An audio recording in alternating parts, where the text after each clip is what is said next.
Fulani Herdsmen evacuation has been one of the major topics of the week, especially since when the governor of Ondo State, Rotimi Akeredolu, had a fallout with the presidency.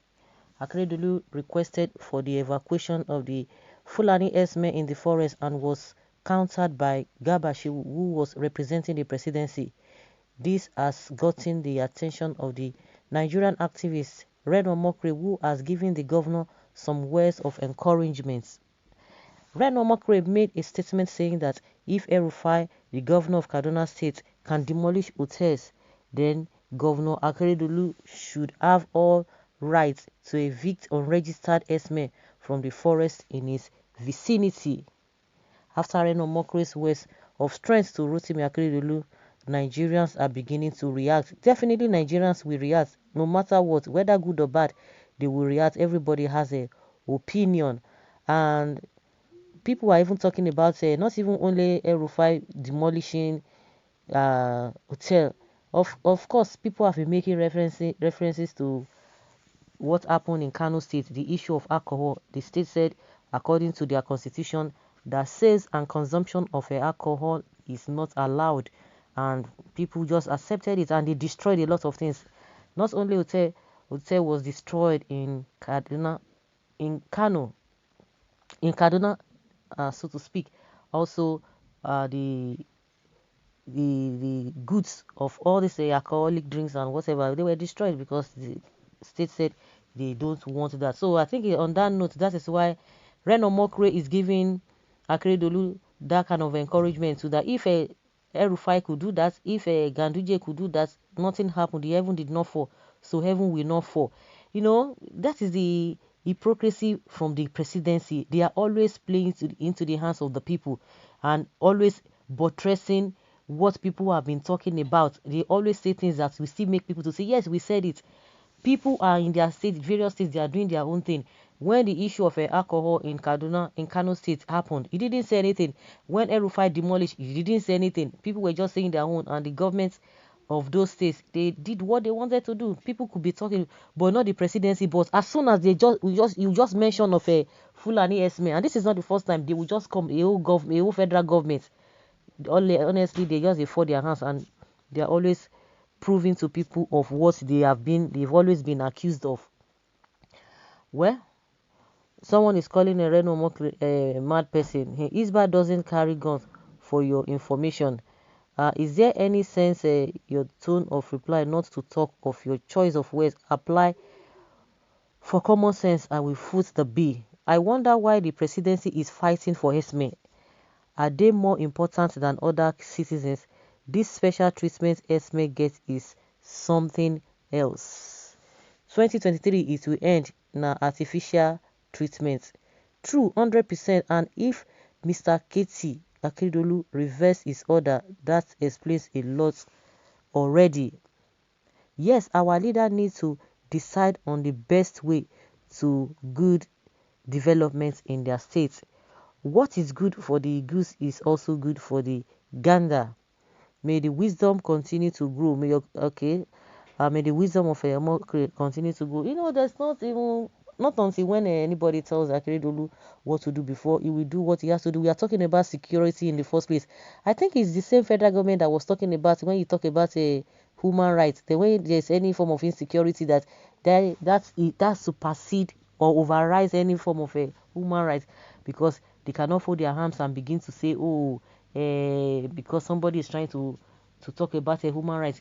They are the ones who always turn all this whole thing upside down. You cannot fold your arms, and you want the governor of that state to fold his arms.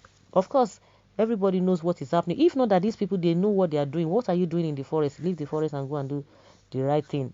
This is not it's not something that need to be deliberated on, so that they will not be able to it's because it might be difficult for them to differentiate those who are criminals and those who are not criminals. The best go inside town and do your business, because this thing is getting out of hand. It's not about security. So if the federal government believes in securing the lives of the people, so also the state governors, they have responsibilities of securing their people as well. Because what do they call them?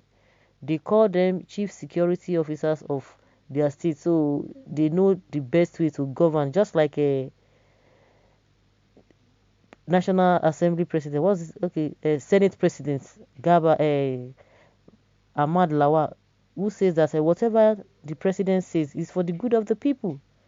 It is for the good of the people. So it is very important that what the governor also wants to do, it is for the good of his people. And this is even long overdue.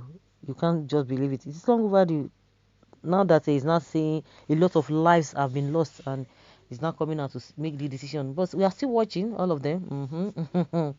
We are still watching them, whether he's going to dance to their tune or whether he's going to chicken us. Definitely would know where he belongs to at the end of the day. But the unfortunate thing there is that people are losing their lives on a daily basis, and we just see it as a normal thing. Okay, just okay, they did this, oh, something like this happened. Okay, everybody moves on. But that is how bad it is as we speak right now. That is how bad it is. What is the worth of a human life? The worth of human life in Nigeria? It is nothing. Nothing. Nothing. Everybody is like, you are on your own. You fend for yourself, you protect yourself, you defend yourself, you do everything, you provide everything, virtually everything for yourself. But recently, the presidency is saying that all the people who are not paying taxes, they should make sure that they collect taxes from everybody. But they will not make sure to provide amenities. What are the taxes meant for? Is to provide amenities, to provide security, to provide safety. They will not stamp their feet on the ground to say, yes, people must get this, but to always suck from the people. That is what interests them. And that's it. And unfortunately, people do not even know their rights. They don't know their rights because they believe that that is how it ought to be. People don't know their rights anymore. It's unfortunate. How long can we continue with this kind of a thing? Let's keep our finger crossed. Let's see what the governor is going to say. But for Sunday Igboho, he's already in Ibarapa. We have been getting sketchy information about the whole thing. But one good thing is that he has gone there. He didn't chicken out. He defies what is this man's name? The governor of the state, because the governor of the state is just speaking from both sides of his mouth. But the man is there, and a lot of people trooped out because he called on them that they should come out, and they are already there. Let us see how everything is going to go at the end of the day. But at the end of the day, it is peace that we want. If the people who are supposed to protect us are not doing the right thing, the people themselves, they will protect themselves. That is exactly what is happening. Instead of listening to all these their rhetorics here and there that will not make any sense. So guys, leave your comments and let us know your thoughts on this. Thank you.